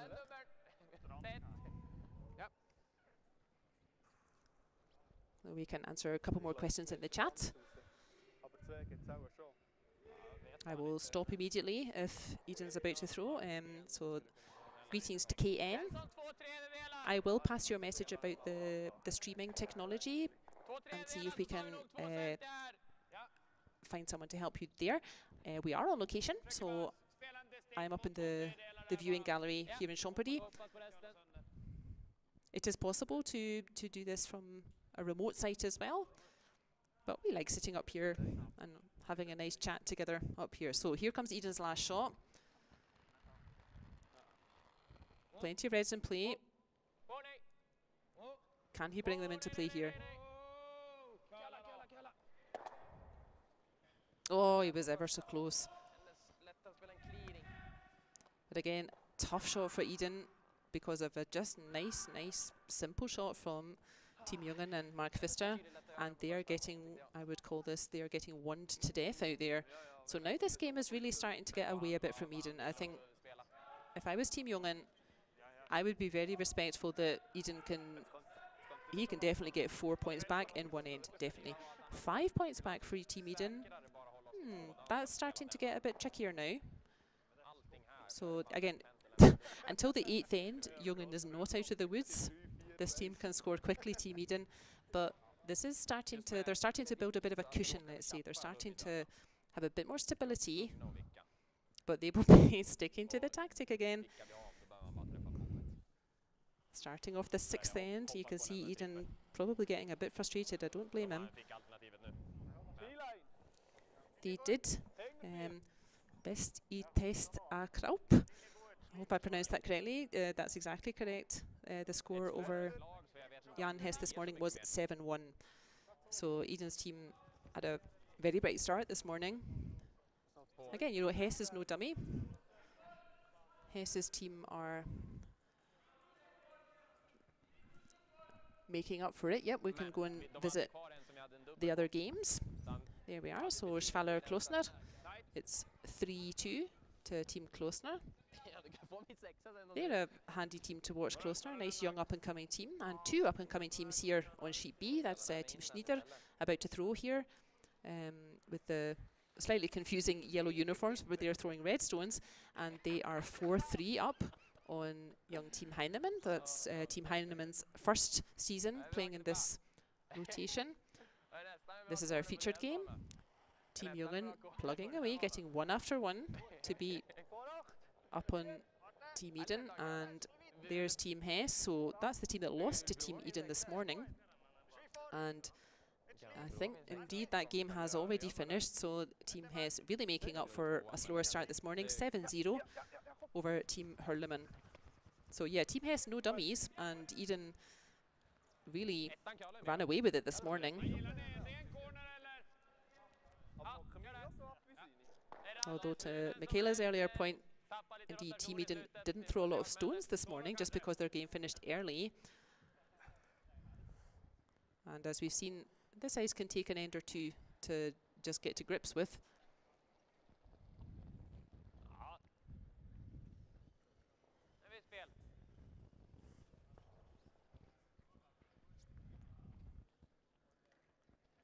Team Jungen will, I don't think, ever have a better chance to record a historic win over Team Edin. And again, if it sounds like I'm dumping on Team Edin, I certainly don't mean to. It's a mark of respect that we kind of expect Team Edin to win every game they ever play.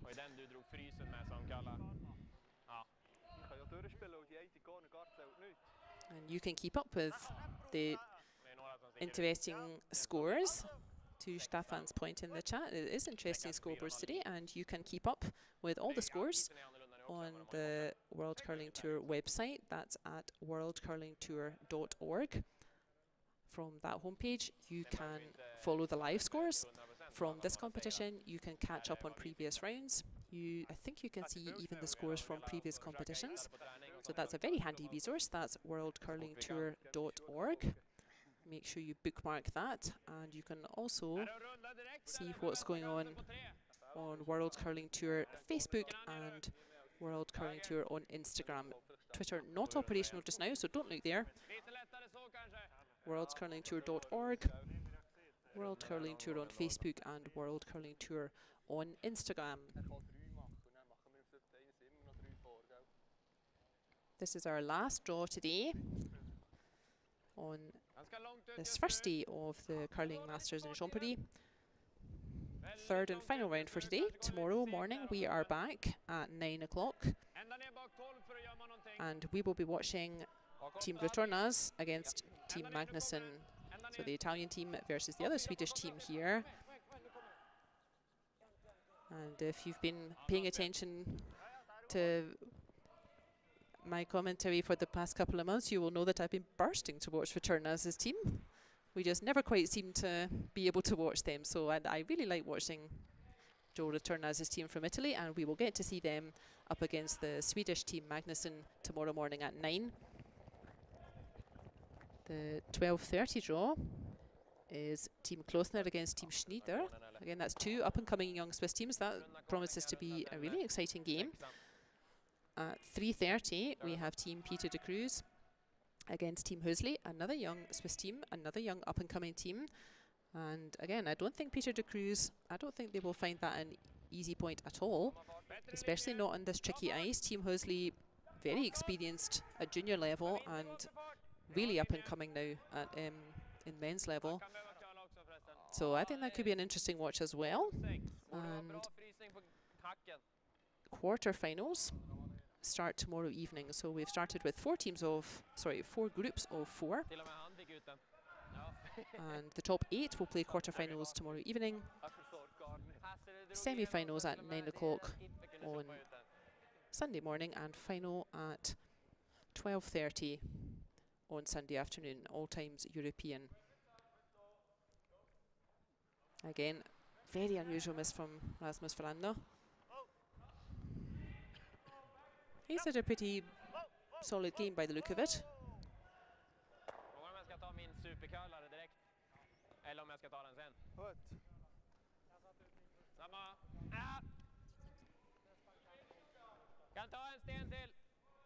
So that's why Rasmus Frando was throwing back of T-weight.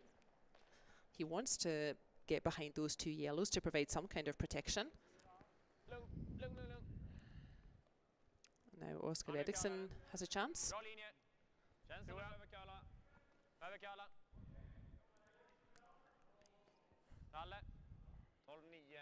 I think this is looking chunky as well.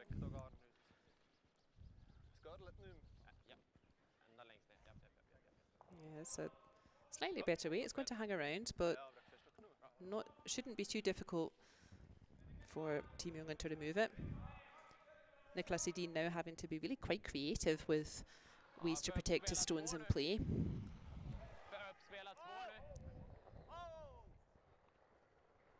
As I said, Team Jungen will not be taking this for granted. They know that Team Edin can get multiple points back quickly. But potentially broken the back of this game, Team Jungen. I feel like there's quite a difference between +4 on Team Edin and +5. +5 definitely starts to look a bit further away.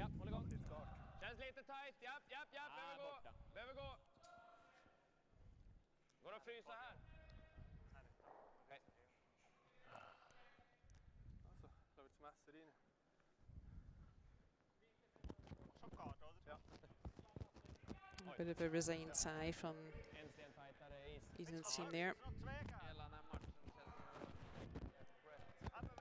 Michaela mentions the Team Niemann withdrew. We had a couple of last-minute withdrawals, actually. We also had a team from Poland were due to play, and they unfortunately had to withdraw really at the last minute. And I know they were watching the lunchtime game from isolation, from quarantine. So shout out to the teams who were intending to play, but it's a very fluid situation with the travel restrictions and the health restrictions. So we just have to keep it flexible. So yeah, there were a couple of last-minute cancellations because of travel and health restrictions.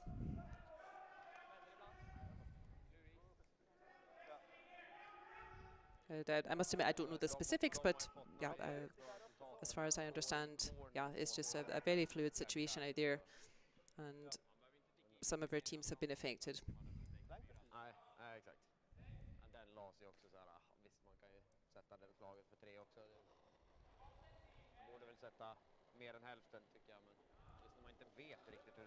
But as we said, that means opportunities for some younger teams, some up-and-coming teams.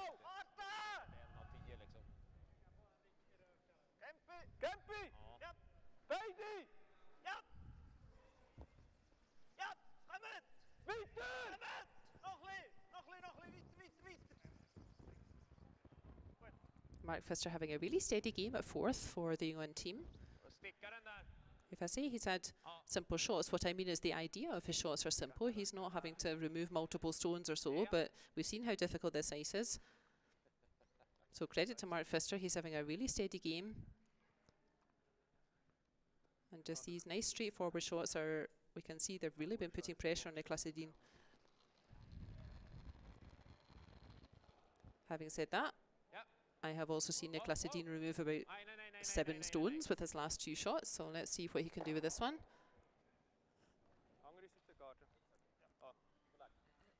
And that's enough. So, wow, that was maybe not the game we were expecting. Not that we were expecting a whitewash, but yeah, that was a real tough day at the office for Team Edin. Yeah, kind of rueful smiles there. That was just getting tougher and tougher for Edin's team out there, unfortunately. But yeah, super win for Team Jungen. They played what was in front of them. They put their shots in play. And they caught Edin on an off day today, so great result for Team Jungen. They stuck to their task. They didn't have last shot the whole game, funnily enough, and that totally worked for them. They found their way. They just kept putting stones in play, kept challenging Edin to find the right curl, and not quite managing today, so they will be delighted with that. That's a super point in a very tough group that they've got.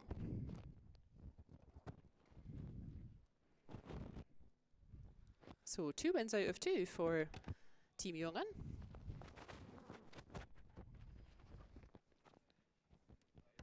You can see that's the folks at the end of the ice, the coaches, and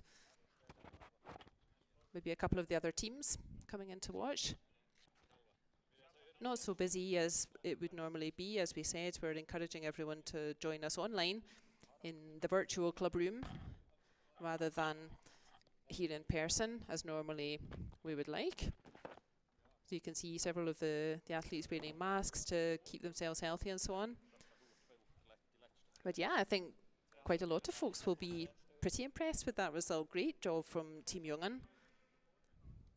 They were nice and consistent, nice and steady. The further away that game got from Team Edin, the more risks Team Edin were having to take. And Team Jungen just kept that pressure on, so good for them. So not many teams can say that they've taken a point off Niklas Edin's team. Edin's team are champions. I'm sure they will be back to form tomorrow. I would not be surprised if we still see them in the later stages of the competition.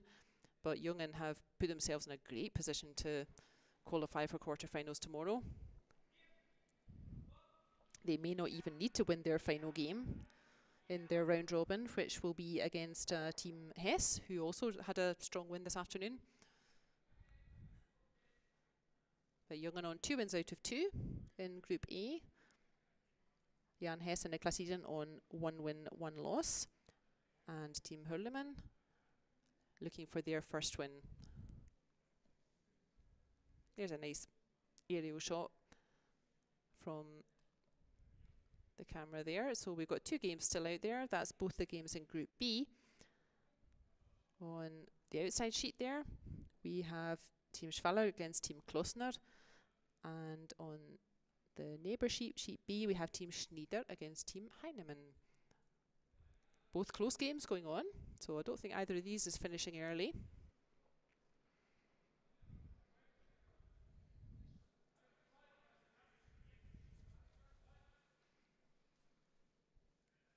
You can keep up with those live scores.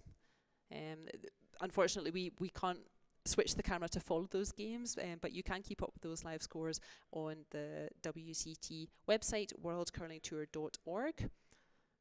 You can see how both of those games finish. That's the last draw for today in this competition. We will be back tomorrow morning at 9 o'clock, bright and early. We will be watching our featured game on Sheet C, Joe Retornaz's team of Italy versus Daniel Magnusson's team from Sweden. And I can quickly tell you who else will be on the sheets at the same time tomorrow morning. We will have Dorp Hösli, that's a fun one, and De Cruz Marietta. And on sheet D, we will have the German team Totzek against the Swiss team Easily. So 4 more exciting games to look forward to tomorrow morning. Do keep checking in the scores on this round on worldcurlingtour.org, on Facebook and Instagram. Thank you for joining us for that very intriguing game that we saw out there. Niklas Edin against Björn Jungen. Jungen team, I'm sure they'll treat themselves to maybe a pizza or something this evening for a super performance there. And they'll be delighted with that. And I'm sure we shall find Edin's team back to form tomorrow. So thank you for joining us, everyone. I hope you enjoyed that. And please join us at 9 o'clock tomorrow for the next round.